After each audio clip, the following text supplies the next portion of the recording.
All right. Hello everyone, my name is Cole, and this is the first video in the UP1 final exam review videos, and we're going to be talking about vector addition. So vector addition is the very first thing on your UP1 formula sheet.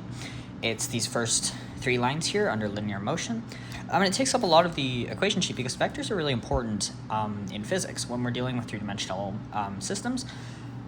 We need to take into account that things in the system have components of their properties in multiple dimensions.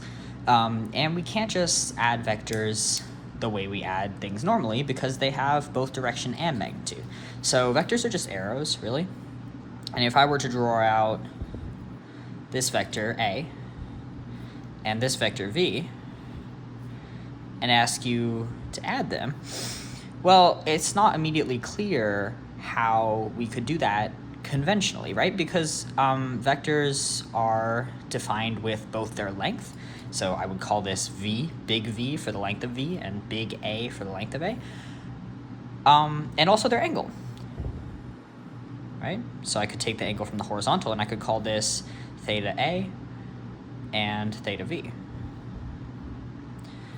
But now, I don't really know exactly what to do because I can't really add these in any conventional way. It is not true, please don't fall into this trap, it is not true that A plus V is equal to the magnitude of A, that's big A, plus the magnitude of V, big V, at the angle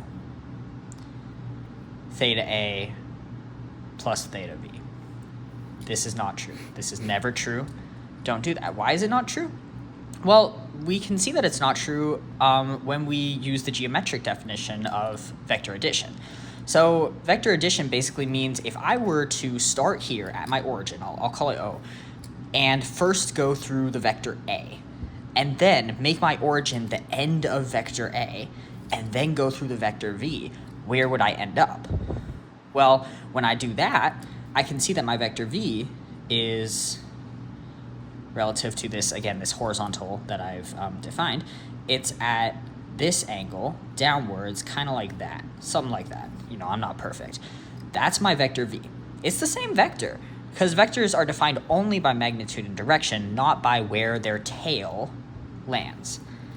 When you have a vector arrow, this is the tail and this is the head. So if vectors are defined only by magnitude and direction, this vector V and this vector V over here, they're the same ones. It doesn't matter that this one is centered at the origin and this one is centered at the end of vector A. So now I can see that my resulting vector is just the vector from the origin where I started to where I ended, right here.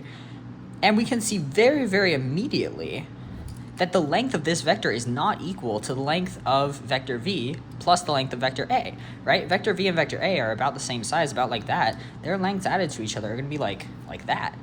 But this is way smaller. So we can see immediately that this does not work. We can't do that. So what are we going to do instead? We're going to use the equation sheet. Before I move on, this is called the stacking head-to-tail method. This is how we add vectors. Because when we add vectors, you can think of it as like following a map. If I go through this vector A and then go through this vector V, where am I going to end up? All right, so let's use the formula sheet now.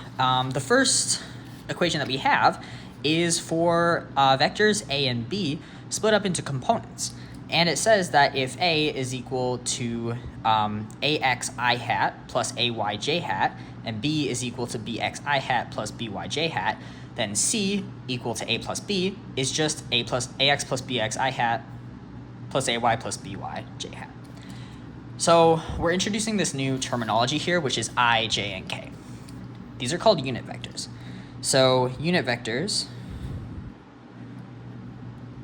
I hat, J hat, and K hat. These are vectors in the pure X, Y, and Z directions with magnitude 1. Now, it's important that they're in the pure X, Y, and Z directions because they allow us to break up three-dimensional vectors into their X, Y, and Z components, right? if I make this three-dimensional coordinate system here and I call this x and this y and this z. Ooh, let's not do that. Actually, we're physicists. We can do whatever we want. I'm going to do that. X, y, and z.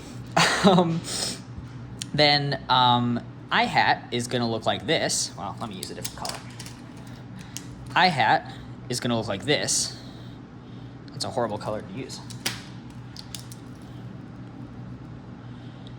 In the x direction, that's I hat.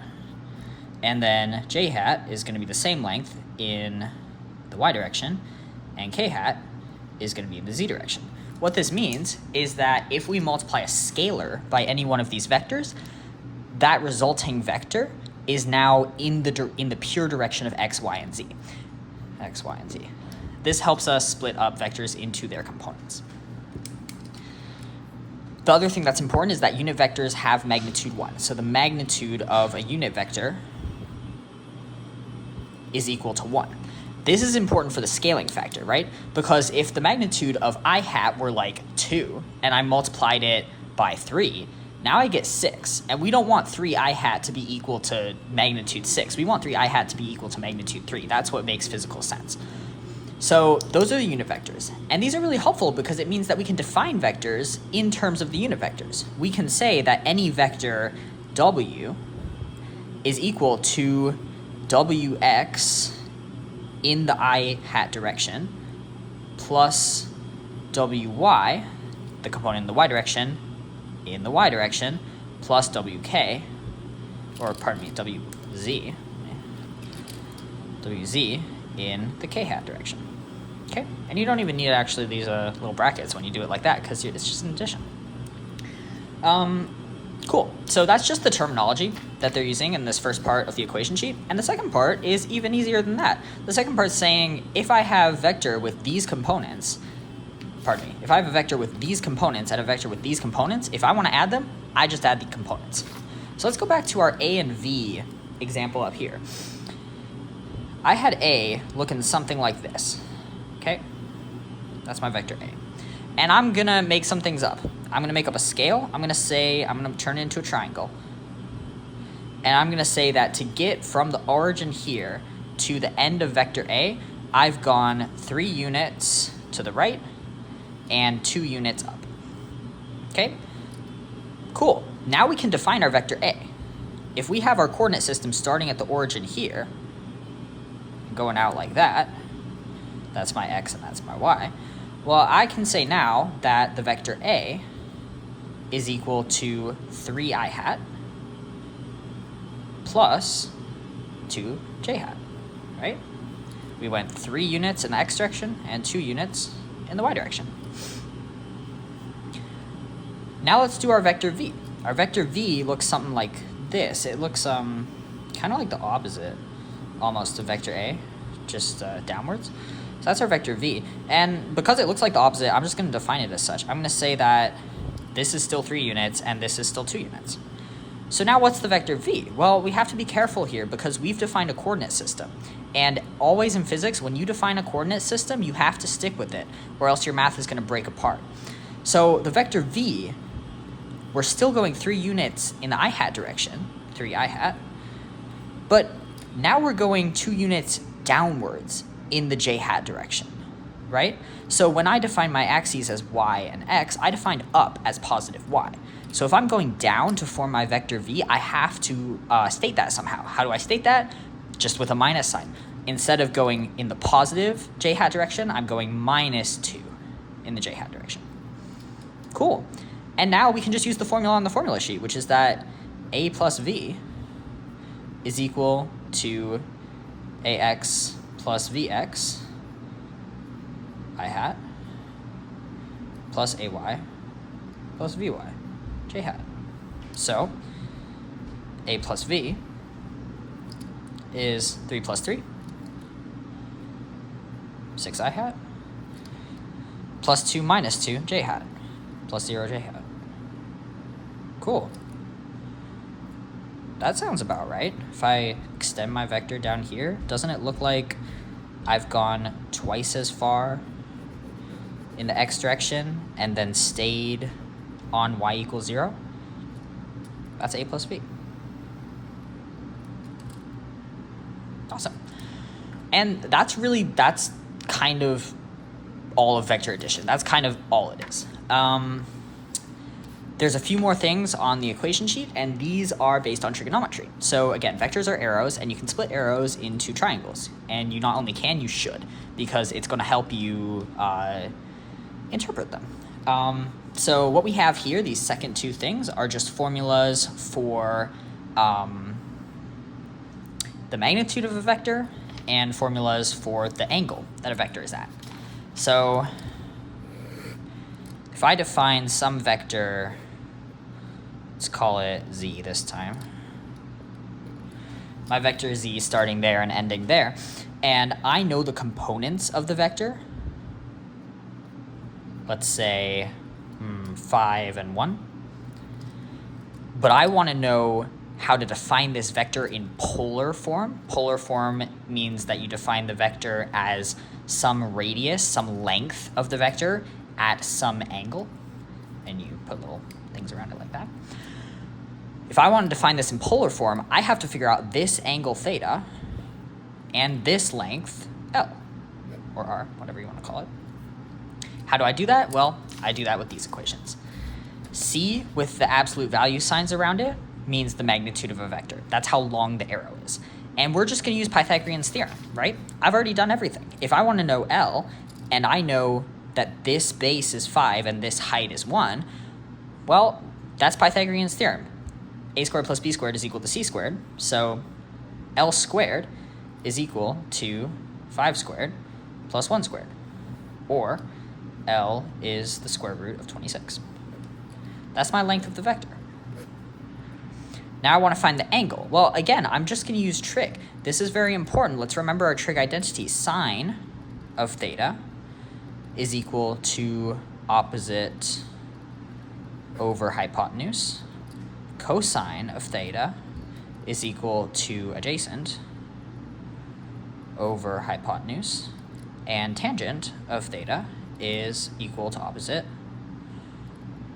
over adjacent. So at this point, if I want to find theta, I can actually use any of these because I just solved for L. This is root 26. But you're not always going to want to solve for L because you're not always going to need L. And you might only need theta. If you only need theta, it doesn't make a whole lot of sense to solve for a whole other term just to solve for theta. So in general, we're going to use tangent for this because tangent is the one with the opposite and the opposite and the adjacent. Those are the ones that you already have. So now we can say that the tangent of the angle theta is equal to opposite 1 over adjacent 5, meaning that theta is the inverse tangent of 1/5. And now we have our vector in polar form. Z is equal to square root 26 at the angle tangent -1 of 1/5.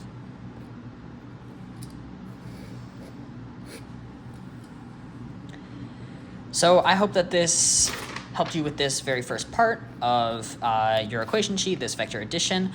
This is something that you're going to have to remember that we're going to be coming back to in almost every single example because as you can see on this equation sheet, there are so many things that are vectors. Velocity is a vector. Momentum down here is a vector. So we're really going to have to work with vectors for the entire time here. So yeah, I'll see you next time when we will go over kinematics.